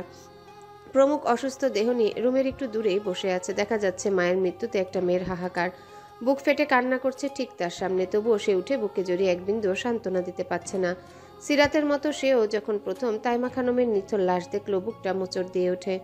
তাও এই হত্যার ঘটনাটা বারবার পুরাচ্ছে তাকে। কার সাথে তার শত্রুতা ছিল? কি ঘটেছিল তাইমার সাথে, যার ফলে মধ্যরাতে খুন করলো? তাও কি নির্মমভাবে? লাশ দেখেই বোঝা যাচ্ছে কিছুক্ষণ আগের ঘটনা। এটাও মনে কু ডাকলো, প্রমুখের শত্রু তাকে কষ্ট দেওয়ার জন্য কেউ তো তাইমা খানমকে টার্গেট করেনি? হতেও পারে প্রমুখের শত্রু প্রতিশোধ নেওয়ার জন্য তারই প্রিয় মানুষদেরকে অ্যাটাক করছে, যাতে শরীরের আঘাতের থেকে মনেরও আঘাত বেশি লাগে। সে মানসিকভাবে আরও ভেঙে পড়ে। সে কষ্ট পায়, যে কষ্ট কাউকে দেখানো যায় না। যদি তার ধারণা সত্যি হয়, এইবার কেউ রেহাই পাবে না। প্রতিটা রক্তের মূল্য দিতে হবে। মা বাবার রক্তের দাগ শুকানোর আগে দ্বিতীয়বারে মায়ের তুল্য শাশুড়িকে হত্যা করে প্রমুখের চোখে রক্ত লাগিয়ে দিল। আবারও সেই একই ভুল। এইবার তার রক্তে আগুন ধরবে। সে একদৃষ্টিতে সব অবলোকন করে। প্রথম অনুভব করে চোখ দুটো ভীষণ জ্বলছিল। কেমন এক চাপা কষ্ট মাথা চাড়া দেয়। সে গলায় আটকে আসা সমস্ত কান্না গিলে ফেলে চোখ বন্ধ করলো। মনে করলো এই মায়ের সাথে কাটানো প্রতিটা মুহূর্ত। নিজ হাতে পায়েস রান্না করে খাইয়ে দেওয়া আব্বা ডাক, মুখে সবসময় হাসি ফুটিয়ে রাখা মিষ্টি নারী, আদর করে কপালে চুমু খাওয়া, মাথায় হাত বুলিয়ে আদর করা। আজ থেকে সত্যি কি কেউ এসব করবে না? সত্যি কি তাইমা খানম নেই? ইচ্ছে হলো সেই বাচ্চাদের মতো চিৎকার করে ডাক দিতে, আদরের লোভ দেখে কেন হারিয়ে গেলে মা? এখন যে দ্বিগুণ মন পড়বে, কষ্ট হবে। না পাওয়া থেকে পেয়ে হারানোর যন্ত্রণা বড্ড বেশি। আমার জীবন থেকে মূল্যবান মানুষগুলো কেন অচিরে হারিয়ে যায়? তবে কি আমি সত্যি সত্যি অভিশপ্ত? আমার সান্নিধ্যে আসলে তারা বাঁচে না। কেন এমন হয়? আমি কি একটু ভালোবাসা পাওয়ার যোগ্য নই? এমন তো হওয়ার কথা ছিল না। আমার যে আদর খাওয়া তৃপ্তি মেটেনি। এত বছর পর মা পেয়ে তাকে বাঁচিয়ে রাখতে পারলাম না। এখন যে আর কেউ পায়েস খাবে না, কাছে টেনে আদর করবে না। কেন তোমরা হঠাৎ এসে মায়া বাড়িয়ে হঠাৎ করে চলে যাও? এসব ভেবেই তার ভেতরটা জ্বলে ওঠে। সত্যি প্রিয় জিনিস তার কাছে থাকে না, হারিয়ে ফেলে। সে মনে প্রাণে চাইলো সব মিথ্যে হয়ে যাক। সোফা থেকে আস্তে আস্তে উঠে দেয়াল ধরে রুমের ভেতর গেল। তাইমা খানমের নিকট যেতেই গলা চেপে ধরলো কান্নারা। পাষাণ মনের ছেলেটিকে আজ সেকেন্ডকেও হার মানাতে বাধ্য। বুকের ভেতরের ঝড় তোলা সেই যন্ত্র অনবরত লাফাচ্ছে। আস্তে করে বসে হাত বাড়ালো তাইমা খানমের মুখে। তৎক্ষণাৎ হাত সরিয়ে নেয়। সে কি ঠান্ডা সেই দেহ, আজ যেন বুকের মাঝে সাহস নামের বস্তুটি নেই। তবু আবার সাহস করে রক্তাক্ত মুখে হাত বুলিয়ে লম্বা শ্বাস ফেলল। অনুভব করলো সে ঘামছে। কপাল বেয়ে ঘামগুলো ঠোঁটের কোণে আসতেই সে মুছে ফেলল। পাশ ফিরে সিরাতের দিকে তাকিয়ে ভাবলো, তারই যদি এমন লাগে তাহলে সিরাতের কেমন লাগছে। মেয়েটাকে এখন সামলাবে কি করে? সে নিজেই তো সিরাতের সাহায্য ছাড়া চলতে পারে না। চিন্তায় প্রমুখ হাঁসফাঁস করে ওঠে। সিরাতের ভয়াবহ অবস্থা দেখে দ্রুত হাত বাড়িয়ে তার বাহু ধরল, অস্থির কণ্ঠে বলল, সিরাত পাগলামো করো না। এভাবে মায়ের উপর শুয়ে থাকলে মা কষ্ট পাবে। উঠে এসো, মায়ের কিছু হয়নি, আমরা সবচেয়ে বড় ডক্টর কাছে নিয়ে যাব। প্রমুখের মিথ্যে বলা বাক্যে সিরাত হালকা মাথা উঁচু করলো। একটু ভরসার আশায় প্রমুখের বুকে জাপটে জড়িয়ে ধরল। শক্ত করে দুর্বল হাতে ধরে কেঁদে উঠে বলল, মাকে সুস্থ করে দিন। জানেন মা আর নেই, কেউ মাকে হত্যা করেছে। কি দোষ ছিল আমার মায়ের, যার জন্য মারতে হলো? আপনি না অনেক বড় মাফিয়া? কথা দিন যে মাকে মেরেছে আপনি তাকে কঠিন শাস্তি দেবেন। সিরাতের হাত লেগে পিঠে অসহনীয় ব্যথা অনুভব হয়। তৎক্ষণাৎ প্রমুখ চোখ বন্ধ করে নেয়। সিরাতের বাহুতে হাত রেখে আশ্বাসের সুরে বলল, আচ্ছা কথা দিলাম, এবার কান্না থামাও। জানেন মা আমার ডাকে উঠছে না। আমি জানি আর কখনোই উঠবে না, কখনো নিজ হাতে খাইয়ে দেবে না, সিরাত বলে ডাকবে না, শাসনও করবে না, আর কোনোদিন মাকে জড়িয়ে ধরতে পারবো না। আমি মাকে ছাড়া কিভাবে থাকবো? পিঠের সেই কাঁচা ক্ষতটায় সিরাতের হাত লেগে ব্যথা তীব্র হচ্ছে। প্রমুখের মেয়েটি অজান্তেই সেখানে ছুঁয়ে দিচ্ছে। যদি জ্ঞান থাকতো তাহলে হয়তো প্রমুখের ব্যথা হবে ভেবে কাছেই আসতো না। প্রমুখ সহ্য করে নিল, কারণ এই ব্যথা তাইমার মৃত্যুর কষ্ট থেকে বেশি নয়। সে আলগোছে সিরাতের মাথা, বুকে চেপে ধরে ভাঙা গলায় বলল, মা আর নেই সিরাত, সত্যিটা মানতে শিখো। এভাবে তার উপর কাঁদলে উনি আরো কষ্ট পাবে।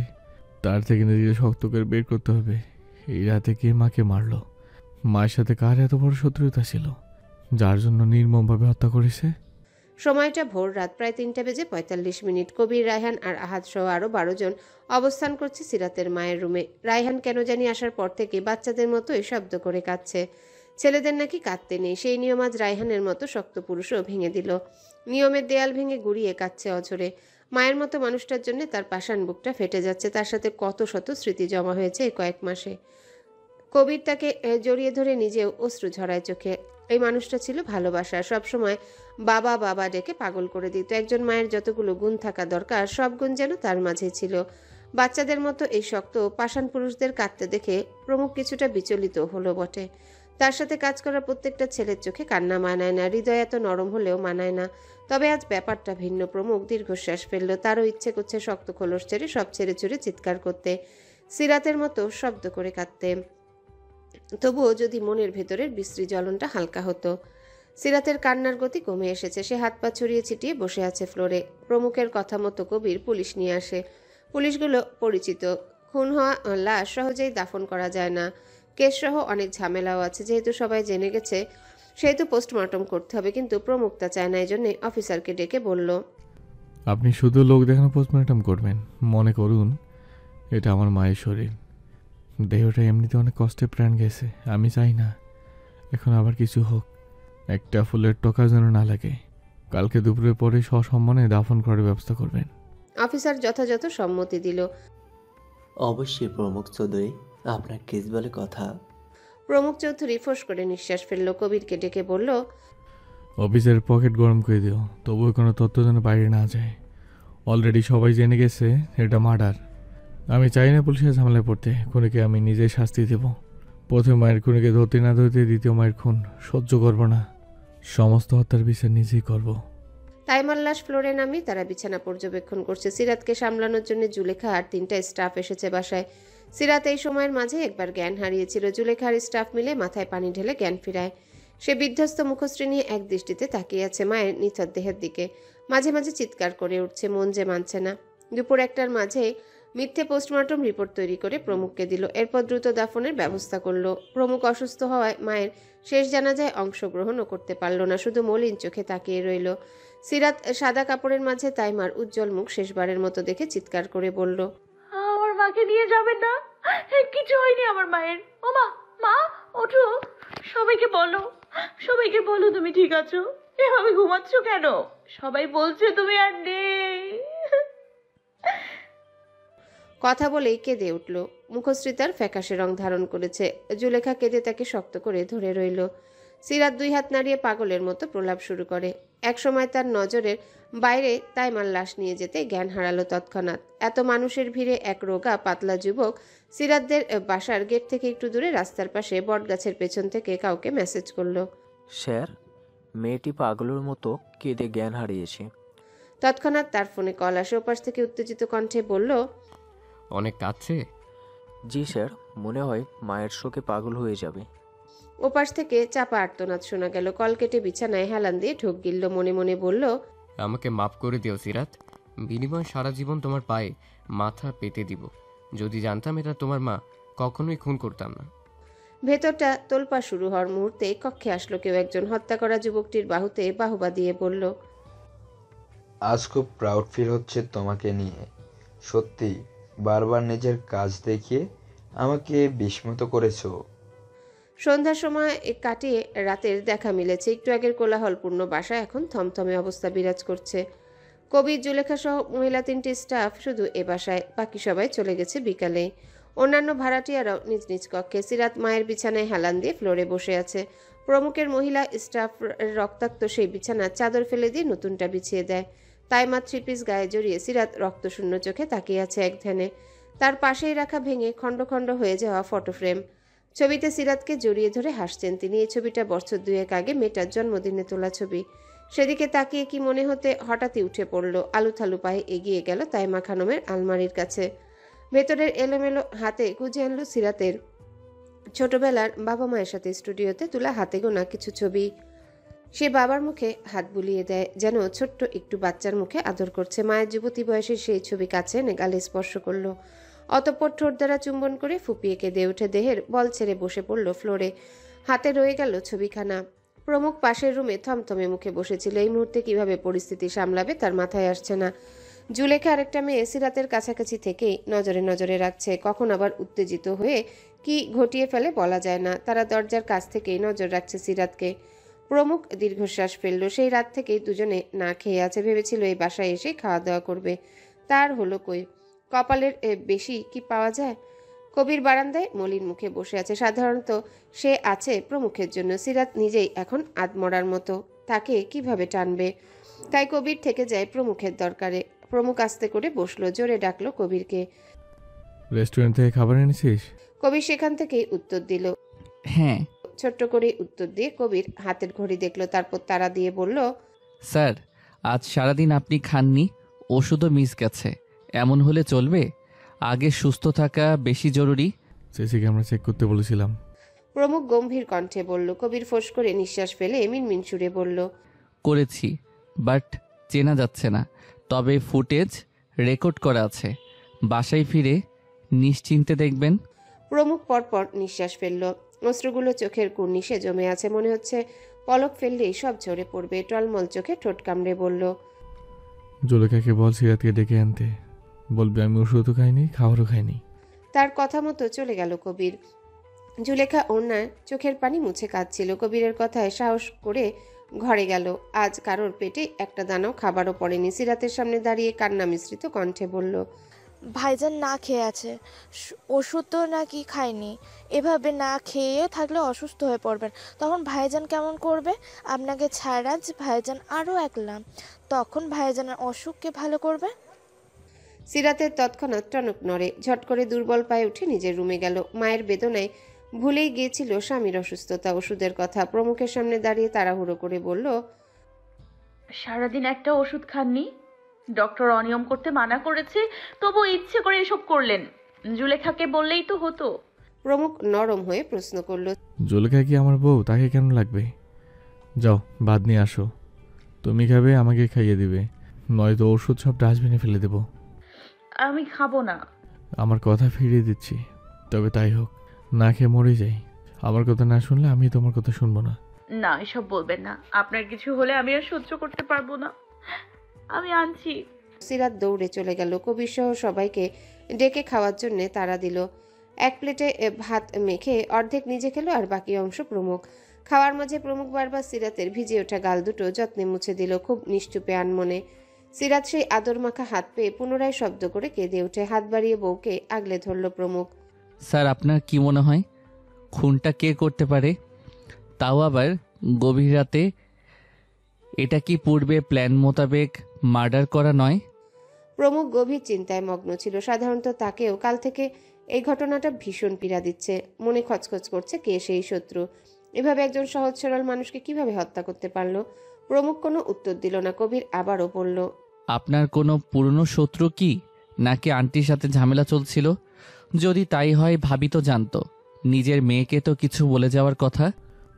ভাবতে দাও, এই কেসটা যতটা সহজ ভাবছিস ততটাও না। কেন জানি মনে হচ্ছে খুনি আমাকে গোলকদাতায় ফেলে মাইন্ড গেম খেলছে। দুর্জয় সিং তো জানেই না আমি বিয়ে করেছি। তবে কি সব কিছুর সাথে দ্রুত একজন লোক দায়ী নয় তো, যেটা আমি খোলা চোখে দেখছি না? হয়তো দেখার ট্রাই করছি না, নাকি মানুষগুলো আলাদা আলাদা? যতই দিন যাচ্ছে কেসও করতে এসে বিষাক্ত সাপ বের হচ্ছে। কবির ভাবনায় ডুব দিল। বারান্দার চেয়ারে বসে থুতনিতে হাত রেখে চিন্তা করলো। কিছুক্ষণ পরই চোখে পড়ল সামনের মানুষটির পিঠ থেকে রক্ত বেরোচ্ছে। সে কপালে ভাঁজ ফেলল। রক্ত বের হচ্ছে আপনার পিঠ থেকে? কবির ভয় মিশ্রিত কণ্ঠে প্রমুখের উদ্দেশ্যে বলল। প্রমুখ দীর্ঘশ্বাস ফেলে জবাব দেয়, এই ব্যথার থেকে ভেতরে ক্ষতটা আরো তীব্র, যা দেখানো যায় না, বোঝানো যায় না। দুজনেই বসেছিল বারান্দায়। কারোর মুখে কোনো হাসি নেই, এক ধ্যানে তাকিয়ে আছে আকাশের পানে। আজ তাদের বাসায় যাওয়ার কথা, কিন্তু কাল সারা রাত মেয়েটা নীরবে কেঁদেই গেছে। আজ সকাল থেকেও একই অবস্থা, নাওয়া খাওয়া বাদ দিয়ে সারাক্ষণ তাই মার রুমে গিয়ে চুপচাপ বসে থাকে আর কাঁদে। প্রমুখ বিরক্ত করেনি, মেয়েটাকে মন খুলে কান্না করতে দিয়েছে। আপনজন হারানোর কষ্ট হয়তো প্রমুখের থেকে ভালো কেউ জানে না। ভেতরটা জ্বলে পুড়ে যায়। সেই কষ্টই এখন সিরাত অনুভব করছে। এই বিশ্রী রকম শোককে কিভাবে সান্ত্বনা দেওয়া যায় জানা নেই প্রমুখের। কি বললে সিরাত কান্না থামাবে, হাসবে, তাও মাথায় আসছে না। আসলে মায়ের মতো মানুষটাকে যখন সবাই হারিয়ে ফেলে, তাদের পৃথিবীটাও থমকে যায়। প্রমুখ বুঝে উঠতে পারছে না দুর্বল মেয়েটাকে কিভাবে সামলাবে, বুঝাবে। অথচ সিরাতকে নিজের সামনে কাঁদতে দেখলে মাথায় আগুন ধরে যায়। সে মনে মনে প্রতিজ্ঞা করে আর কখনোই এই বউটাকে কাঁদতে দিবে না। দুপুরে তার জোড়াজুড়িতে অল্প খেয়ে নীরবে বসে আছে মায়ের রুমে। এখন প্রায় শেষ বিকেল। কবির উঠে গেল ওষুধ আনতে। কাল থেকে প্রমুখের দেহটাও খারাপ যাচ্ছে। হয়তো ওষুধ, রেস্ট আর ড্রেসিং না করার ফলে অবনতি হচ্ছে। প্রমুখ আকাশপানে তাকিয়ে চোখ বন্ধ করলো। কবির সিরাতকে কিছু বলতেই দৌড়ে বারান্দায় এসে বলল, আমাকে মারতে চান? কতবার বলেছি নিজের খেয়াল রাখুন, তবুও ব্যান্ডেজ থেকে রক্ত বেরোলো কিভাবে? প্রমুখ টু শব্দ করলো না, মাথা কাত করে শুধু বউয়ের করুণ মুখখানা অবলোকন করলো। দিন দিন সিরাত শুকিয়ে যাচ্ছে। মুখের সমস্ত উজ্জ্বলতা কমে রুক্ষ রূপ ধারণ করছে। গায়ের কাপড়েও কোনো পরিপাটি ভাব নেই। কাল থেকে এই একই কাপড় গায়ে। আজ হয়তো গোসলও করেনি। মাথার চুলগুলো এলোমেলো, চিরুনি করারও ইচ্ছে হয়নি। চোখ দুটি লাল রং হয়ে জ্বলজ্বল করছে, যেন পলক ফেললেই টুপ করে অশ্রু গড়িয়ে পড়বে। প্রমুখের ভেতরটা এসব চোখের সামনে দেখে ভীষণ পীড়া দিল। অনুভব করলো ভেতর থেকে শ্বাসরুদ্ধকর হয়ে আসছে। সিরাত নিজ হাতে পুরনো ব্যান্ডেজ খুলে নতুনভাবে যত্ন করে ব্যান্ডেজ করলো। এরপর মলিন কণ্ঠে বলল, কবির ভাইকে নিয়ে আজই হসপিটালে ভর্তি হবেন। অনেক হয়েছে, এই বাসায় বসে থাকলে সুস্থ হবেন না। প্রমুখ ভ্রু কিঞ্চিত করে নম্র কণ্ঠে বলল, তুমি যাবে না? আমি এখানে দুদিন থাকি। ফোঁস করে দীর্ঘশ্বাস ছাড়ল প্রমুখ। আকাশপানে তাকিয়ে বলল, এটা অন্যের বাসা সিরাত, আমার ভালো লাগে না। তোমাকে ছাড়া একা আমি যাব না। তাছাড়া একা বসে থেকে লাভ নেই, এখন অনেক কাজ বাকি পড়ে আছে, তাই বলছি চলো। সিরাত অসহায় চোখে তাকিয়ে ভাবলো কিছু। এরপর দুর্বল পায়ে উঠে বারান্দার গ্রিল ধরে মাথা ঠেকালো। সেখানে কান্না মিশ্রিত কণ্ঠে আনমনে বলল, তাহলে আমার কথাও শুনতে হবে। মায়ের সমস্ত জিনিস আমি সঙ্গে করে আপনার বাসায় নিয়ে যাব। প্রতিটি জিনিস রাখবো একটি সুন্দর নিরিবিলি রুমে, যেখানে গেলে আমি মা মা গন্ধ পাবো, অনুভব করব মা আমার সাথেই আছে, কোথাও যায়নি, কোথাও না। প্রমুখ এক নজর সিরাতকে দেখলো, লম্বা শ্বাস টেনে মাথা ঝাঁকিয়ে বলল, আচ্ছা নিও, এ বাসার দরকার সব কিছু সাথে নাও, বাকিগুলো রায়হান কবির বুঝে নেবে। তো বাসাটা কালকের মধ্যে খালি করতে হবে। এভাবে রুমটা পড়ে থাকলে বাসে আমার লেগে লস। তাছাড়া তুমিই তো থাকবে না। আমি জানি এ বাসায় তোমার স্মৃতি জড়িয়ে আছে, মায়ের সাথে কাটানো। আমারও ক্ষুদ্র স্মৃতি আছে, তবু এ মায়ে কাটাতে হবে, কারণ বাসাটা অন্যের। এখানে কতদিনই বা থাকবে। তাই তোমার উচিত মায়ের সমস্ত জিনিস সাথে নাও, আবার নতুন করে মায়ের সংসার সাজাও, তাকে স্মৃতিতে বাঁচিয়ে রাখো। এই 2 বছরে এ বাসার প্রতিটি আনাচে কানাচে আর মায়ের অভিমান, খুনসুটি, হাসাহাসি সহ আরো অনেক স্মৃতি জড়িয়ে আছে। মায়ের কষ্ট আমি নিজ চোখে দেখেছি, প্রতিজ্ঞা করেছিলাম একদিন বড় হয়ে মায়ের যোগ্য সন্তান হব, ইনকাম করব, মায়ের কষ্ট দুঃখ সব দূর করে দিব। কিন্তু আমি অযোগ্য সন্তান, কিছুই করতে পারিনি। শেষ নিঃশ্বাসের সময়ও পাশে থাকতে পারিনি। কতটা তীব্র কষ্টে আমার মায়ের মৃত্যু হয়েছে। আমরা রাতে বের হবো, তুমি গিয়ে সব প্যাক করতে বলো কবিরকে, ও দেখে দেখে গাড়িতে তুলবে। সিরাত চোখ বন্ধ করলো। তৎক্ষণাৎ কয়েক ফোঁটা অশ্রু গড়িয়ে গাল বেয়ে পড়ল। সিরাত নাক টেনে ভাঙা কণ্ঠে বলল, থ্যাংক ইউ। দুটো রাত ধরে কারো চোখে ঘুম নেই, আজও তার ব্যতিক্রম নেই। সিরাত সন্ধ্যা থেকেই তাইমা খানমের সমস্ত জিনিস প্যাক করে কবিরের সাথে গাড়িতে তুলে। রাত তখন 11টা। প্রমুখের বাসায় যেতে যেতে 11:30 বাজে। কয়েকটা কাপড়, জুয়েলারি, মোবাইল, ফটো অ্যালবাম সহ আরও অনেক কিছু সঙ্গে নিল। যেগুলো দরকার মনে হয়েছে সব, তার সাথে নিজের প্রয়োজনীয় জিনিসও সঙ্গে নিয়ে আসে। কবিরের সাথে প্রমুখের বাসার খালি একটা রুমে সব ঠিকঠাক করে গুছিয়ে রাখলো। এই রুমটা সবসময় খালিই পড়ে থাকে। সিরাত যে রুমে থাকে তার পাশে এই রুম। এত বড় বাসায় মাত্র গুটি কয়েক রুম ব্যবহার করা হয়। সব গুছিয়ে কবিরকে বলল, কালকে মায়ের আলমারি আর বেড দিয়ে যাবেন, তাছাড়া বাকিগুলো দরকার নেই, গরিব মানুষকে দান করতে পারেন। জি অবশ্যই, এবার আপনি রেস্ট করুন। সিরাত চলে যায় শাওয়ার নিতে। জুলেখা রান্না করছিল স্টাফদের সাথে। কবির বসলো ড্রয়িং রুমে। প্রমুখের জন্য রায়হান ডক্টর আনতে গেছে হসপিটালে। সাধারণত বউকে এই অবস্থায় রেখে কোনোভাবে সে হসপিটালে ভর্তি হবে না, তার থেকে বাসায় সব ট্রিটমেন্টের ব্যবস্থা করবে। সেই কথা মতো যতগুলো নার্স লাগে ততগুলো নিয়ে আসার জন্য প্রমুখ আদেশ করেছে রায়হানকে। পরিচিত বড় ডক্টর মিস শশী কিছুক্ষণের মধ্যেই উপস্থিত হবেন। জুলেখার হালকা রান্না শেষ হলো। কবিরকে খাবার দিয়ে চলে গেল প্রমুখকে ডাকতে। ছেলেটা এতক্ষণ শরীরের ব্যথায় দাঁতে দাঁত চেপে শুয়েছিল। বাইরে কি হচ্ছে সেসবে তার খেয়াল নেই। জুলেখা দূর থেকে গলা উঁচিয়ে ডাকলো, ভাইজান রান্না হয়েছে, খাইবেন না? প্রমুখ বন্ধ চোখে মাথা বামে ডানে নাড়িয়ে বুঝালো খাবে না। জুলেখা নানান কথার চলে একটু খেয়ে ঘুমাতে বলে। এভাবে না খেয়ে থাকলে আরো অসুস্থ হবে এটাও বলল। তার কথার মাঝে সিরাত বের হলো ওয়াশরুম থেকে। এক নজর প্রমুখের দিকে তাকিয়ে চলে গেল বারান্দায়। ছেলেটা তখনও শুয়েছিল। অসুস্থতায় চিন্তায় কোনো কিছু ভালোও লাগে না। এর মধ্যে জুলেখার ঘ্যান ঘ্যান অসহ্য ঠেকলো তার কাছে। সেকেন্ডের মাঝেই হুঙ্কার ছেড়ে বলল, কথা কানে যাচ্ছে না, বলছি তো খাবো না, কতবার বলতে হবে? তুই এই মুহূর্তে রুম থেকে যাবে না, জাস্ট অসহ্য লাগছে আমার। জুলেখা তার ধমকে মৃদু কেঁপে উঠল। অভিমানে আহ্লাদি হয়ে কেঁদে দিল তৎক্ষণাৎ। ভাইয়ের শক্ত কথা হজম করতে না পারল না, দৌড়ে চলে গেল নিজের রুমে। সিরাত কাপড় মেলে বারান্দায় বসেছিল। মাথা ব্যথায় বিরক্ত লাগছে তার। ওদিকে হঠাৎ প্রমুখের গরম মেজাজ শুনে হন্তদন্ত হয়ে রুমে গেল। নম্র কণ্ঠে বলল, কি হয়েছে? জুলেখাকে বকলেন কেন? কিছুই হয়নি। প্রমুখ চুপচাপ শুয়ে রইল, যেন আর একটি বাক্য মুখ থেকে বের করতে ইচ্ছা নেই তার। সিরাতও তাকে ঘাটালো না। আলগোছে বারান্দায় গিয়ে সেখানে বরাদ্দকৃত সোফায় শুয়ে কাঁদতে লাগলো নিঃশব্দে। রায়হান মিস শশীকে নিয়ে রাত 12টার পর প্রমুখের রুমে প্রবেশ করলো। মহিলাটির বয়স 50-এর কাছাকাছি। চোখে মোটা ফ্রেমের চশমা, গায়ে শাড়ির উপর সাদা অ্যাপ্রন। হেঁটে আসছে দ্রুত গতিতে। তার পিছনে 3টি নার্স দায়িত্ব সহকারে দাঁড়িয়ে। মিস শশী সময় নষ্ট করলো না, জলদি প্রমুখকে চেক করা শুরু করে। তীব্র ব্যথায় দেহ গরম হয়ে উঠছে আস্তে আস্তে, যার ফলে মেজাজ চটে যাচ্ছে মিনিটে মিনিটে। জ্বর আসার সম্ভাবনা 100%। তখন এই শরীর ধীরে ধীরে মিইয়ে যাবে, অসুস্থতা আরও বাড়বে। নার্সগুলো রুমে সব রেডি করলো। ব্যথার ইঞ্জেকশন পুশ করে ক্ষতস্থানটায় ড্রেসিং করে দিল। মিস শশী ভরকানো কণ্ঠে বলল, ও মাই গড, মিস্টার চৌধুরী, এত বাজে অবস্থা কিভাবে হলো? দেহ নিয়ে আর কত হেয়ালি করবেন? নিজের যত্নও নেবেন না? আরেকটু হলে ইনফেকশন হওয়ার চান্স ছিল। ভাগ্যিস ঠিক সময় কল করেছেন। এতটা কেয়ারলেস হলে হবে? এখন থেকে নিজের যত্ন নিতে শিখুন। মিস শশী ড্রেসিং করা শেষে ওষুধ খাওয়াতে বলল নার্সকে। এরপর ঘুমের ওষুধ সহ আরও কিছু ওষুধ লিখে রায়হানের হাতে দিল। বলল, এখনই ওষুধ এনে খাইয়ে দিন। আর শুনেছিলাম আপনি বিবাহিত। মিসেস চৌধুরীও স্বামীর প্রতি কিভাবে এতটা কেয়ারলেস হলো? আশ্চর্য, সে কোথায়? ডাকুন। স্ত্রী হয়ে অবহেলা করা ঠিক নয়, তাও আবার সামান্য হেলা করার মতো অসুস্থতা নয়। যদি কোনো অঘটন ঘটে যেত তখন? এবার প্রমুখ মুখ খুলল। আমার ক্ষত ব্যথা থেকে তার ভিতরে ব্যথা আরও তীক্ষ্ণ। তাছাড়া আপনার ম্যাডাম আমার ব্যাপারে ভীষণ পজিটিভ। এ নিয়ে চিন্তা করতে হবে না আপনার। সে যথেষ্ট করেছে আমার জন্য।